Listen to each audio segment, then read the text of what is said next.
144 தடை உத்தரவுக்கு பிறகு மெரினாவில் தற்போதைய நிலை என்ன என்பதை அங்கிருக்கும் நமது செய்தியாளர் முகேஷிடம் கேட்கலாம்.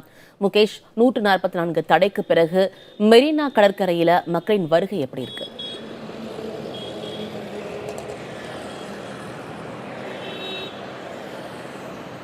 மும்தாஜ், இன்றைக்கி பார்த்தீங்கன்னா வார இறுதி நாட்களான ஞாயிற்றுக்கிழமை வந்து முக்கியமான நாளாக வந்து கடற்கரைக்கு முக்கியமான நாளாக கருதப்படுது.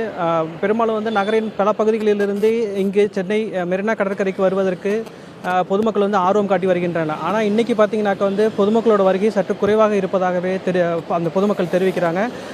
வழக்கமாக வந்து மெரினா கடற்கரையில் வந்து சர்வீஸ் ரோடு என்று கூட்டக்கூடிய அணுகுசாலையில் பார்த்தீங்கன்னாக்கா வாகனங்கள் போகிறதுக்கே வந்து சனி ஞாயிற்றுக்கிழமைகளில் வந்து குறிப்பாக வந்து சனிக்கிழமை மாலையிலிருந்து ஞாயிற்றுக்கிழமை காலை வரலும் வாகனங்கள் போக்குவரத்துக்கே வந்து சிரமமாக இருக்கும். ஆனால் இன்றைக்கு பார்த்திங்கன்னா வந்து ஏற்கனவே நேற்று இரவில் வந்து 144 தடை உத்தரவு அமலுக்கு வரும் என்று காவல்துறை முன்னரவே அறிவிச்சிருக்கிற நிலையில் இன்று வந்து மக்கள் கூட்டம் வந்து சற்று குறைவாக தான் இருக்குது.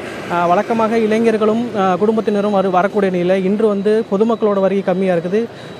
மூத்த குடிமக்களும் இளைஞர்களோட கூட்டம் தான் அதிகமாக இருக்குன்னே சொல்லலாம்.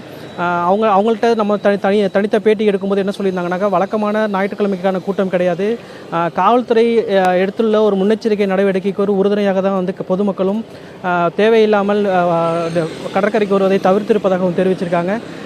மும்தாஜ்.